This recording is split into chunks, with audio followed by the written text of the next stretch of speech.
You know, they wouldn't take no mess. We had a standing rule: if there was any problems, every member had to was involved.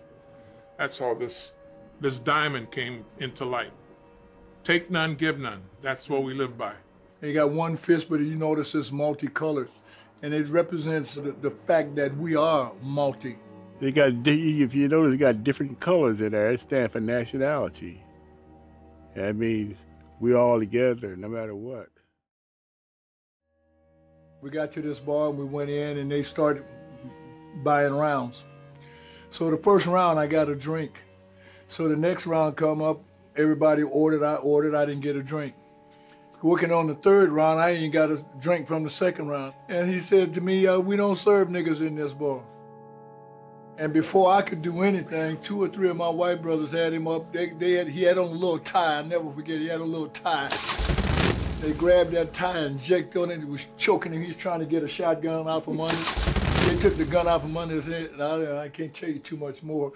And before we left there, he told me himself, "You're welcome here anytime." I said, "I don't know if I want to come back." We'd go to other bars down in South Bay or North Hollywood where the other clubs used to hang around, white clubs. Well, they would, after a point, they told us, we're welcome to come there anytime. Don't bring your black brothers with you. So I would send a member, go back to LA and bring some black brothers over here because we want to party. A true fact. Yeah. That's how we rode. That's how we rode. I came down to the clubhouse one night and said, "Haven't you been watching TV, Art?" I said, "No, why?" He said, "Well, you better put some shoe polish on or something before you leave here." I said, "Why?" He said, "Well, look at the news." And I looked up there and they're talking about that Rodney King thing. So I said, "Well, nobody's going to touch our white boy."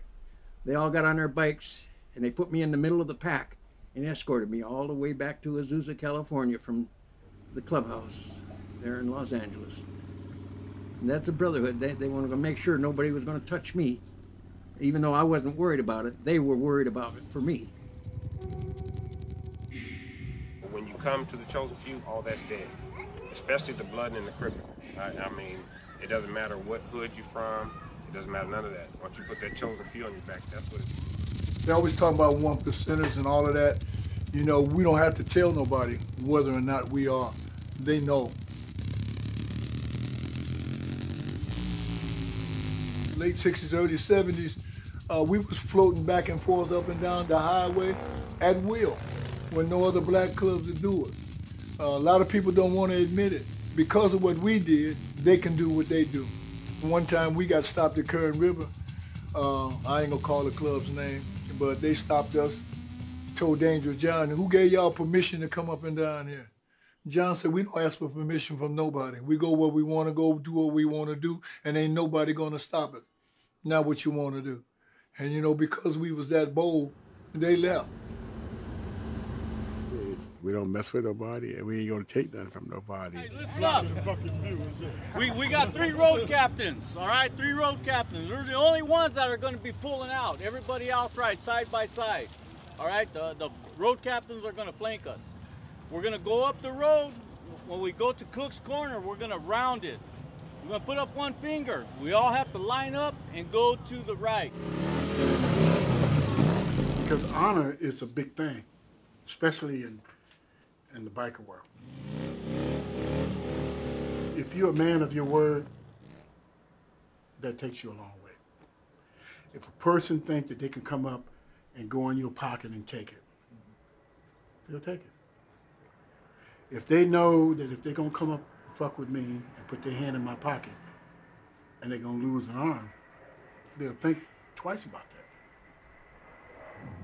that. I think it's more of a sign of independence more than anything. It's more of a sign like that you're not gonna tell me what I'm gonna ride or what I'm gonna wear. You're not gonna tell me none of that, and you're not gonna tell my brothers how to do this. We're gonna do it how we wanna do it, and if you don't like it, you know the answer to that.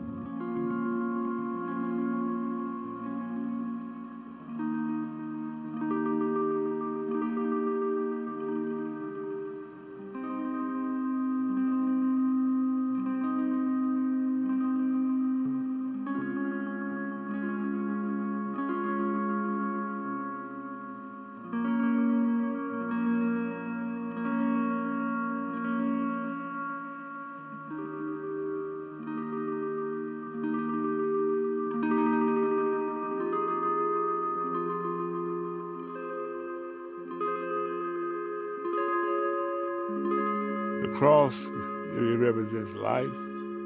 The chain represents strength. If the chain was broken from the cross, it means a few was killed. If the chain slips from the cross, a few had passed. You know, as long as we stand, you'll never die.